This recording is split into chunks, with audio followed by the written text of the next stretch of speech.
लाल की जय, लाल की जय।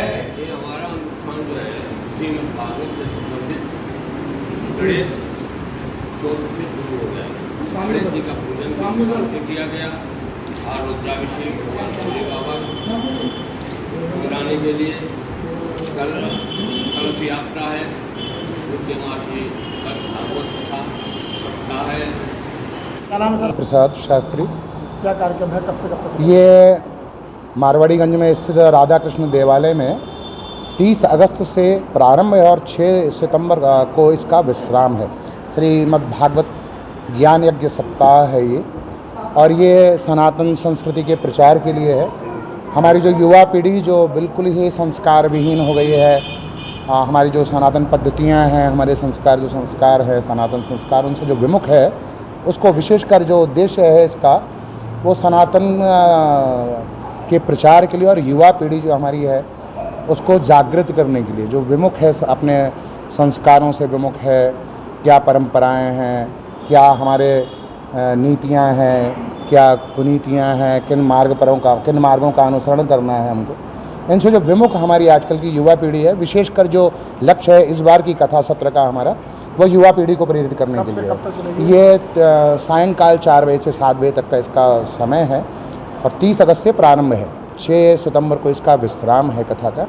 और विशेषकर इस बार जो हमारी कथा का उद्देश्य है, वो जो अन्य उद्देश्य रहते हैं कथाओं के कि हाँ पितरों का कल्याण होवे, हम लोग धर्मावलंबी हो जाएं, वो तो है ही है, लेकिन साथ में इस बार जो कथा का जो विशेष सत्र हमने रखा है वो युवा पीढ़ी को प्रेरित करने के लिए।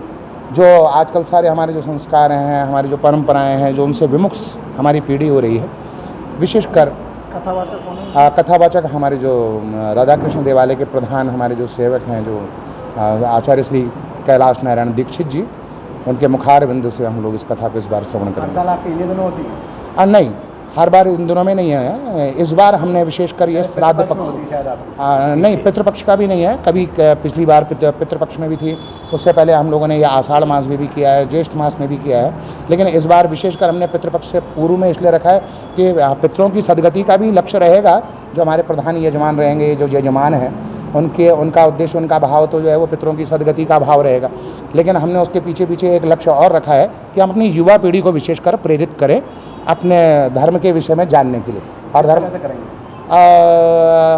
जो गूढ़ तत्व हैं, लॉजिकली वैज्ञानिक आधार जो उन कथा जो है उनके विषय में बता करके कि हाँ भैया हमारे जो विषय है वो खाली व्यर्थ के नहीं है। हम अन्यत्र जो धर्मों में है वहाँ मैं उन पर तो चर्चा नहीं करूँगा, लेकिन हम विशेषकर ये बालकों को बताना चाहेंगे कि हाँ इनको करने से हमको लाभ क्या है। कथा में लाने के लिए हमने जो हमारे प्रधान यजमान हैं, हमने उनसे ये निवेदन किया है, निवेदन भी किया है, और एक प्रकार से चूँकि हम लोगों का थोड़ा सा सम्मान है समाज में, तो हम लोगों ने एक तरीके से कह सकते हैं कि अप्रत्यक्ष रूप में एक आदेश भी उन लोगों को दिया है कि अपने बालकों को जो 9 वर्ष से ऊपर की अवस्था में है, जो धीरे धीरे जिनको संस्कारों की ज़रूरत है, यही अवस्था एक होती है 9 वर्ष के, मैं समझता हूँ कि लगभग से, जहाँ से बालक जो है वो बाहर के परिवेश में ज़्यादा रहते हैं, कि वो ट्यूशन की क्लासेस हैं, कोचिंग क्लासेस हैं वगैरह वगैरह, जो भी हमारे आधुनिक माध्यम है उनसे ज़्यादा उनका जुड़ाव इस अवस्था से होना शुरू हो जाता है।